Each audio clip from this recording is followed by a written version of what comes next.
You know what we are really talking about here, Malcolm said. All this attempt to control. We are talking about Western attitudes that are 500 years old. They began at the time when Florence, Italy, was the most important city in the world. The basic idea of science, that there was a new way to look at reality, that it was objective, that it did not depend on your beliefs or your nationality, that it was rational. That idea was fresh and exciting back then. It offered promise and hope for the future, and it swept away the old medieval system, which was hundreds of years old. The medieval world of feudal politics and religious dogma and hateful superstitions fell before science. But in truth, this was because the medieval world didn't really work anymore. It didn't work economically, it didn't work intellectually, and it didn't fit the new world that was emerging. Malcolm coughed. But now, he continued, science is the belief system that is hundreds of years old. And like the medieval system before it, science is starting not to fit the world anymore. Science has attained so much power that its practical limits begin to be apparent. Largely through science, billions of us live in one small world, densely packed and intercommunicating, but science cannot help us decide what to do with that world or how to live. Science can make a nuclear reactor, but it cannot tell us not to build it. Science can make pesticide, but cannot tell us not to use it. And our world starts to seem polluted in fundamental ways, air and water and land, because of ungovernable science. He sighed. This much is obvious to everyone. There was a silence.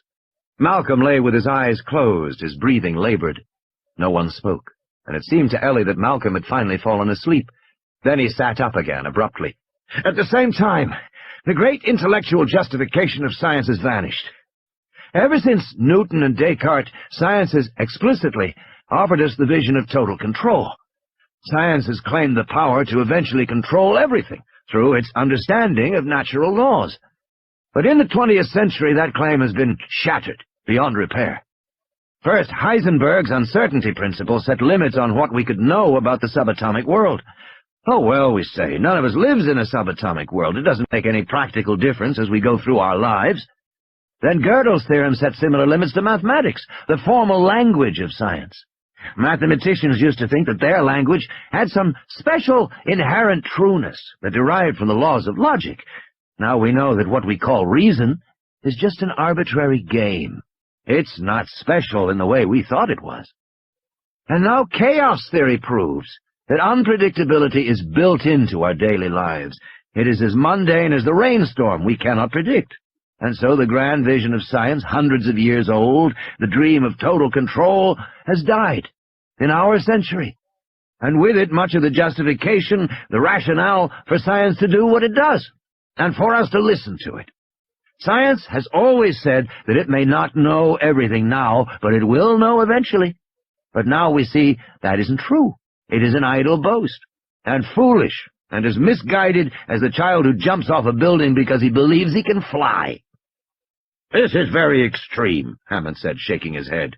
We are witnessing the end of the scientific era. Science, like other outmoded systems, is destroying itself. As it gains in power, it proves itself incapable of handling the power, because things are going very fast now. 50 years ago, everyone was gaga over the atomic bomb. That was power. No one could imagine anything more. Yet a bare decade after the bomb, we began to have genetic power, and genetic power is far more potent than atomic power, and it will be in everyone's hands. It will be in kits for backyard gardeners, experiments for school children, cheap labs for terrorists and dictators, and that will force everyone to ask the same question. What should I do with my power? Which is the very question science says it cannot answer.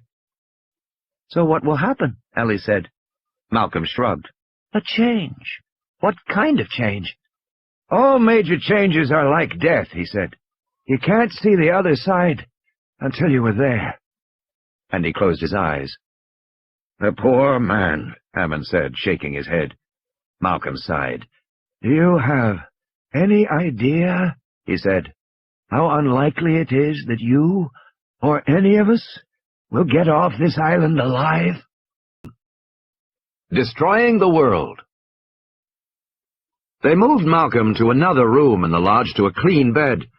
Hammond seemed to revive and began bustling around, straightening up. "Well," he said, "at least disaster is averted."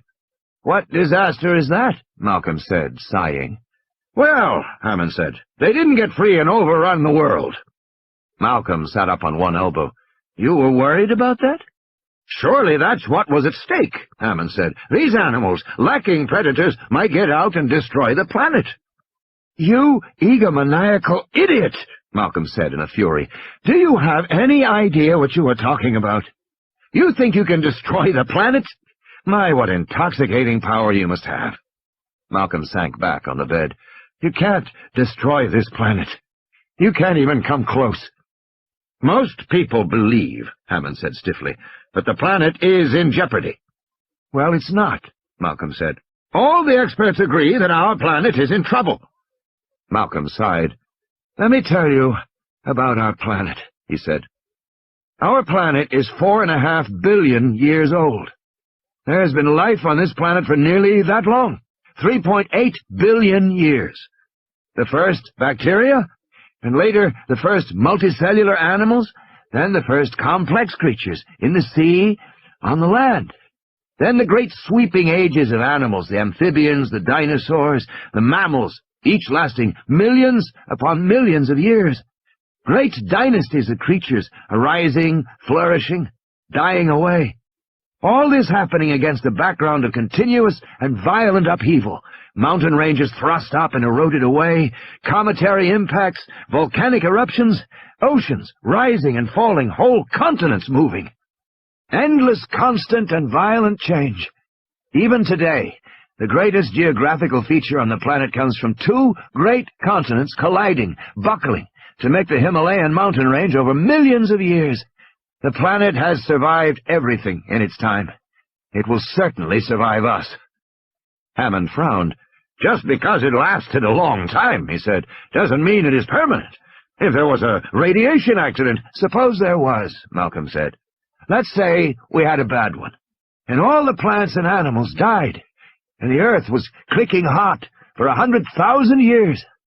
Life would survive somewhere, under the soil, or perhaps frozen in Arctic ice.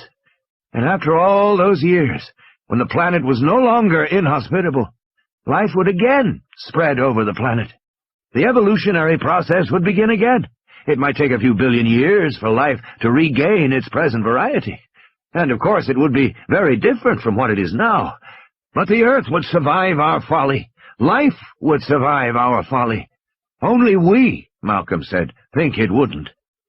Hammond said, "Well, if the ozone layer gets thinner, there will be more ultraviolet radiation reaching the surface. So what? Well, it'll cause skin cancer." Malcolm shook his head. "Ultraviolet radiation is good for life. It's powerful energy. It promotes mutation, change. Many forms of life will thrive with more UV radiation." "And many others will die out," Hammond said. Malcolm sighed. "You think this is the first time such a thing has happened? Don't you know about oxygen?" "I know it's necessary for life." "It is now," Malcolm said, "but oxygen is actually a metabolic poison.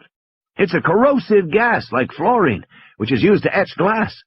And when oxygen was first produced as a waste product by certain plant cells, say around 3 billion years ago, it created a crisis for all other life on our planet. Those plant cells were polluting the environment with a deadly poison. They were exhaling a lethal gas and building up its concentration.